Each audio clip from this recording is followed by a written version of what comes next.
Welcome TechBrothersIT. In this video, we are going to learn how to copy entire container with many files that could be CSV file, Parquet files with subfolders and all that from ADLS Gen2 to the Lakehouse files in Microsoft Fabric by pipeline. So here it is, you can see my workspace and sales WS and in this one we have a Lakehouse. I have a couple of lake houses here. One is called TechBrothersIT, and if you go under the files here, you are gonna see different folders I have created. So there is LakeDB demo, staging, and all that. Now on the other hand, in portal.azure.com, then I have this storage account. This storage account has different containers, and if I will go to the data storage here and containers, I'm going to see two containers. My goal is to copy everything from the Synapse container to the Lakehouse files. You can see I have many folders here, and then I would like to copy, and one of the folder, let's say input, has a CSV file, Parquet files, and whatnot. So you can go to my different folders here and see different files. So if you see right here, there are many JSON file here. Now what I want to do, I want to copy all of these folders and keep this file as is. Now what I'm going to do here, I'm going to go to the Lakehouse, and in the Lakehouse I am right here. Go to the get data and click on a new data pipeline. I was explaining, I'm going to do a complete tutorial on each of the and every task, pretty much what is available in the pipelines. But now we are covering this data, get data tab, and that's why the pipeline has come in consideration. But this is very easy, nothing to worry. So you're going to hit create, give a proper name. Here we have many type of sources, and we are going to select one of the source, and I'm going to search for it and call the data lake or lake. Just use the keyword here, and then you will be finding it here. So in our case, data lake, right? So data lake.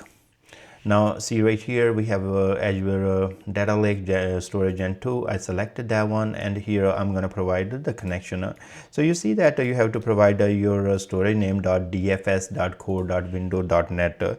So that's exactly I'm providing right here. So this is my storage, and if you go back here and see, this is the storage name I copied from here.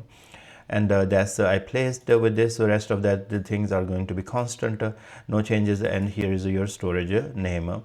Then here I will go to the new connection, and I'm going to create a connection here, and let's call this connection TechDB, and I will call this one, let's say container copy. Okay, so I've just given a very bad name, but you understand, give a proper name to your according to your storage and whatever. Now we are in the authentication. We are going to go to the account key, and then I'm going to provide the account key right here. So I will go back to my Azure portal, and here I'm on the storage, and under the storage I can go to the security and networking here and access keys. Let's show the keys here, and then we are going to go ahead and copy. Now I'm going to paste it right here, and what's going to happen, you're going to hit next. So we are making a connection to our container. Once the connection is done, now we are going to select a different type of data we would like to load. In this case, what we are interested to load everything from that container. Okay, here is our container, and I'm going to select container, and I'm not going to do anything else here, and it is trying to say like, hey, load preview data and all that. And if I will click right there further down there, what is happening is going to show me all the folders here. Then I can select the file and all that, but I have done that copy one file for you, so you can see my other video. In this case, we are interested only copy entire things. We are going to click on schema agnostic binary copy, and you can read here's file will be treated as binary. Schema definitions will not be enforced. Destination cannot be relation database. So it is going to be files where we will be copying, and we know that in the Lakehouse we are copying these files to the files tab. And here in the advanced, you can go compression type and all that. You can see different type of compressions are available. So in my case, they are not compressed or all that. We are going to just go with the as is. Hit next, and once you click on the next, what's going to happen is going to ask us more question about our destination. So here is our root folder, and now I can browse to another folder, and let's say if I don't have any folder, we can go, let's say I want to load to staging or whatever, and they to give me all those options. If I don't have any folder, so I believe I can simply maybe let's give a name called ADLS contain folder. Okay, so we are going to give this name here, and what I'm thinking, it should create this folder first, and then it should copy all the files.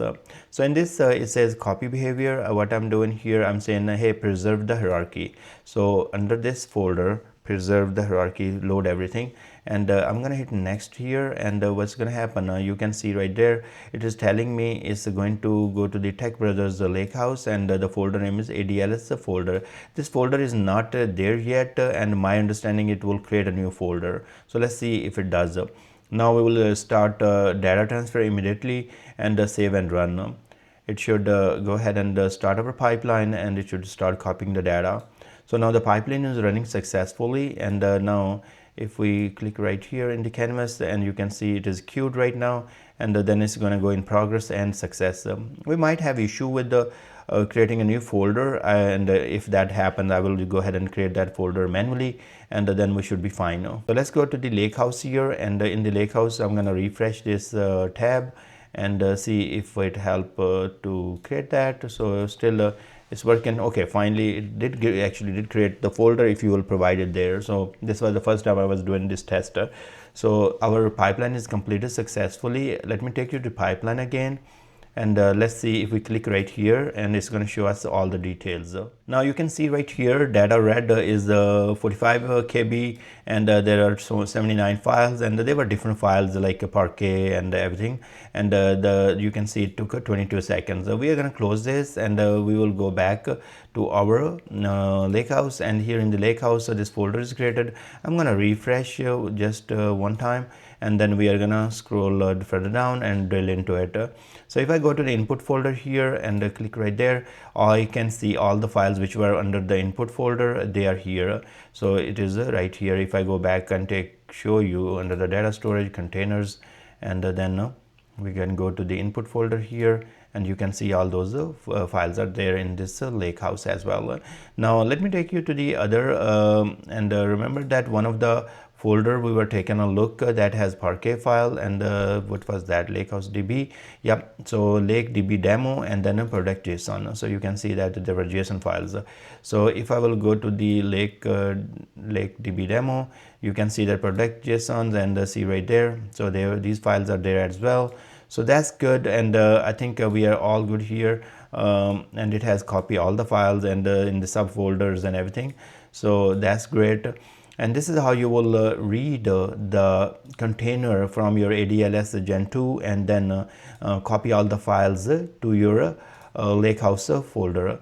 So I thank you very much for watching this video. Please subscribe my channel, and I will see you guys in the next video.